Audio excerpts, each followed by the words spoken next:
والصلاة والسلام على سيد الأنبياء والمرسلين أما بعد فأعوذ بالله من الشيطان الرجيم بسم الله الرحمن الرحيم قال الله تبارك وتعالى في القرآن المجيد والفرقان الحميد ولا تقتلوا أولادكم خشية إملاق نحن نرزقهم وإياكم إن قتلهم كان خطأ كبيرا۔ حضرات محترم، ماہ رمضان مبارک کا بابرکت مہینہ جاری و ساری ہے۔ ہم روزانہ قرآن پاک کی ایک آیت کریمہ کا ترجمہ، تفسیر اور تشریح سننے کی سعادت حاصل کرتے ہیں۔ اللہ رب العالمین نے ارشاد فرمایا، سورہ بنی اسرائیل ہے، پارہ نمبر 15 ہے اور اس کی آیت کریمہ 32 ہے۔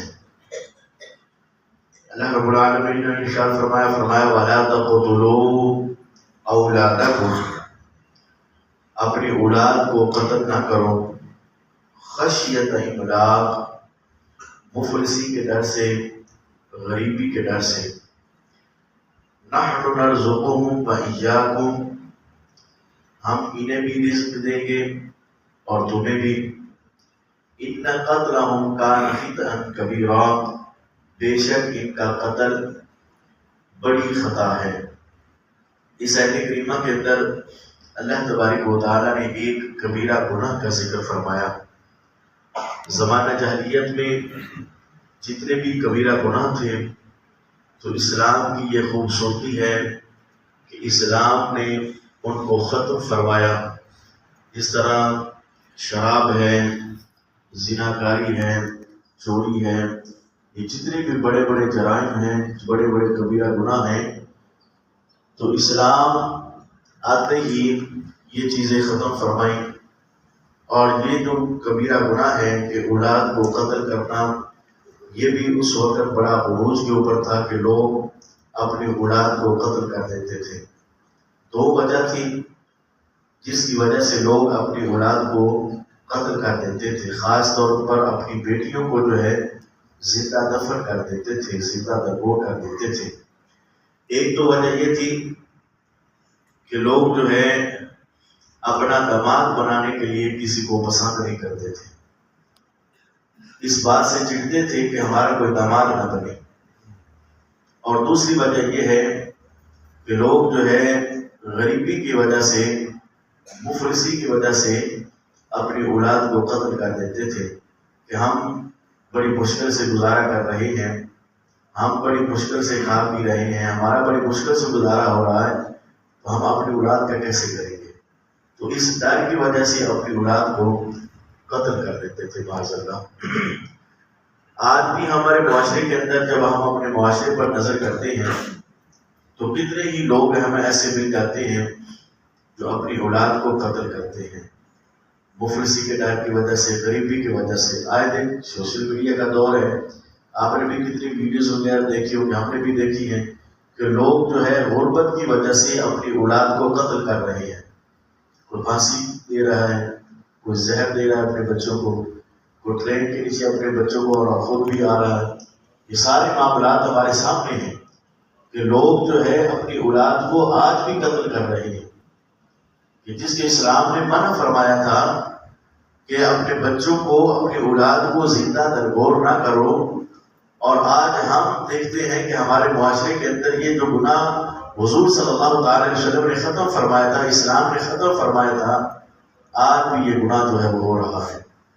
تو اللہ تبارک و تعالیٰ نے اس سے منع فرمایا ہے کہ اپنی اولاد کو قتل نہ کرو، بلکہ اسلام نے بیٹی کی عزت بتائی ہے، بیٹی کی پرورش کی بشارتیں دی ہیں۔ کریم آقا صلی اللہ علیہ وسلم کی حدیث ہے، آپ صلی اللہ تعالی علیہ وسلم نے ارشاد فرمایا، حضرت انس بن مالک رضی اللہ تعالی عنہ اس حدیث پاک راوی ہیں، کریم آقا صلی اللہ تعالی علیہ وسلم نے ارشاد فرمایا جس کی پرورش میں دو بیٹیاں ہوں، یعنی جس کی پرورش میں دو بیٹیاں ہوں، جس نے دو بیٹیوں کی پرورش کی ہے، ان کو اچھا رہن سہن، ان کی اچھی تربیت، ان کی اچھی تعلیم کی ہے، فرمایا جس کی دو بیٹیاں ہیں اور اچھی پرورش کی ہے، فرمایا میں اور وہ بندہ قیامت میں پاس پاس ہوں گے. حضور نے انگلیوں کو ملا کر ارشاد فرمایا، فرمایا جس طرح یہ 2 انگلیاں ملی ہوئی ہیں قیامت والے دن وہ بندہ اور میں ایسے ہوں گے. سبحان اللہ. حضور صلی اللہ علیہ وسلم نے 2 انگلیاں ملا کر ارشاد فرمایا، فرمایا جس طرح یہ 2 انگلیوں کے اندر کوئی فاصلہ نہیں ہے، فرمایا اس شخص اور میرے درمیان جو ہے کوئی فاصلہ نہیں ہوگا، میرے ساتھ وہ ملا ہوگا، میرے ساتھ ہوگا جو اپنی 2 بیٹیوں کی پرورش کرتا ہے. اور پھر حضور علیہ السلام کے حدیث پاک ہے، کریم آقا صلی اللہ تعالی علیہ وسلم نے ارشاد فرمایا جس نے ایک بیٹی کی پرورش کی، جس نے اللہ تبارک و تعالی نے جس کو ایک بیٹی عطا فرمائی اور اس کی اس نے اچھی تربیت کی، اچھا اخلاق اس کو سکھایا، اچھی تعلیم دی اس کی، یہاں تک کہ اس کی شادی کر دی، کریم آقا صلی اللہ تعالی علیہ وسلم نے ارشاد فرمایا اس کا بدلہ اللہ اس کو جنت میں داخل عطا فرمائے. سبحان اللہ. سبحان اللہ. یہ اسلام میں بیٹی کی عزت کرنا، اللہ اکبر. بیٹی کو اچھا اخلاق، اچھی تربیت، اچھی تعلیم اور اس کی پرورش اچھی کرنا، یہ اسلام نے ہمیں بتایا اللہ کہ لوگوں اپنی بیٹیوں کو قتل نہ کرو، اپنی اولاد کو قتل نہ کرو غریبی کے ڈر کی وجہ سے. جہاں اللہ تمہیں رزق دے رہا ہے اللہ ان کو بھی عطا فرمائے گا. انشاءاللہ. ام المؤمنین سیدہ عائشہ صدیقہ رضی اللہ تعالیٰ عنہا فرماتی ہیں میرے پاس ایک عورت آئی جس کے پاس 2 لڑکیاں تھیں اور اس نے مجھ سے کچھ سوال کیا کہ مجھے بھوک ہے، مجھے کچھ کھانے کے دے دو. ام المؤمنین رضی اللہ تعالیٰ عنہا فرماتی ہیں میرے پاس ایک ہی کھجور تھی، میں نے اس کو دے دی. اب وہ عورت جو ہے ایک کھجور ہے اور آدھی ایک بیٹی کو دی اور آدھی دوسری بیٹی کو دی اور خود جو ہے وہ بھوکی رہی اور وہ چلی گئی. ام المؤمنین رضی اللہ تعالیٰ عنہ فرماتی کہ حضور صلی اللہ علیہ وسلم گھر میں تشریف لائے تو یہ سارا واقعہ میں نے حضور کو بیان فرمایا. یا رسول اللہ صلی اللہ علیہ وسلم ایک خاتون تھی، خود بھی بھوکی تھی، بچیاں بھی اس کی بھوکی تھی، لیکن میرے پاس ایک ہی کھجور تھی، میں نے اس کو دے دی اور آدھی اس کو ایک بیٹی کو دیا، دوسری بیٹی کو دے دی تو خود جو ہے پھر بھی بھوکی رہی. تو کریم آقا صلی اللہ تعالیٰ علیہ وسلم نے پھر ارشاد فرمایا جس کو اللہ پاک نے بیٹی عطا فرمائی اور اس کی اس نے پرورش کی اللہ تبارک و تعالیٰ اس کو جنت میں داخل عطا فرمائے گا. تو یہ اسلام نے ہمیں یہ خوبصورتی ہے، اسلام نے ہمیں بیٹی کا درس دیا کہ جہاں بیٹیوں کو زندہ درگور کر دیا جاتا تھا.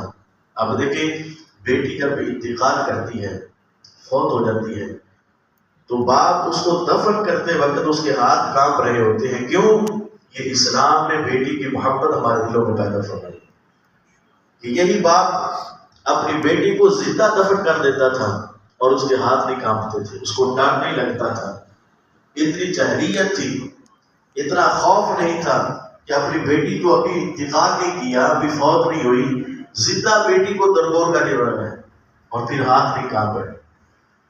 تو پھر اسلام آیا، اسلام نے اس گناہ کو ختم فرمایا، اسلام آیا اس جرم کو ختم فرمایا اور اسلام نے بتایا کہ لوگوں یہ جو تم بیٹیوں کو جو ہے وہ زندہ درگور کر دیتے ہو، سرکار دو عالم صلی اللہ علیہ وسلم نے ارشاد فرمایا لوگوں تم اپنی بیٹیوں کو زندہ درگور کر دیتے ہو، اپنی بیٹیوں کو زندہ دفن کر دیتے ہو. فرمایا سن لو فاطمہ میرے جگر کا ٹکڑا ہے.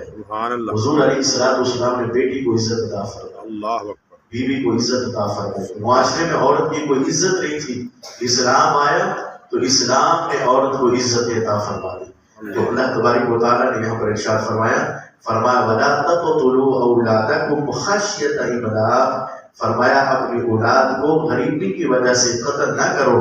نَحْنُ نَرْزُقُهُمْ وَإِيَّاكُمْ، ہم انہیں بھی اور تمہیں بھی رزق دیں گے. إِنَّ قَتْلَهُمْ كَانَ خِطْئًا كَبِيرًا، بے شک ان کا قتل بڑا گناہ ہے. اللہ کی بارگاہ میں دعا کرتے ہیں جو سنا اللہ پاک ہم سب کو عمل کی توفیق عطا فرمائے. آمین بجاہ نبی کریم صلی اللہ تعالی علیہ وسلم. بسم اللہ الرحمن الرحیم. اللهم صل على سيدنا ومولانا محمد وعلى آل سيدنا ومولانا محمد وبارك وسلم وصل عليه. آمين. اللهم ربنا آتنا في الدنيا حسنة وفي الآخرة حسنة وقنا عذاب النار. مولا کریم میں خالق کائنات، اے ہمارے پیارے پروردگار، اے ہمارے پیارے اللہ، ہم سب کی حاضری کو اپنی بارگاہ میں قبول فرما. مولا کریم تیرا شکر ہے تیری توفیق کے ساتھ ہم سب نے نماز فجر بعد جماعت ادا کی، اس کو اپنی پاک بلند اعلیٰ بارگاہ میں قبول فرما. مولا کریم ہم سب نے 3 رضا کے لیے روزہ رکھا، ہم سب کے روزوں کو اپنی بارگاہ میں قبول فرما کے ہم سب کے لیے بخشش کا ذریعہ بنا. میرے مولا کریم ان مبارک لمحات کی برکت سے ہم سب کے گھروں پر اپنی رحمت و برکتوں کا نزول فرما، آنے والی مشکلات سے، آنے والی پریشانیوں سے محفوظ فرما۔ آمین مولا کریم ہم سب کے حلال رزق میں برکتیں وسعت عطا فرما۔ آمین کاروبار، مال، جان، عزت آبرو کی حفاظت فرما۔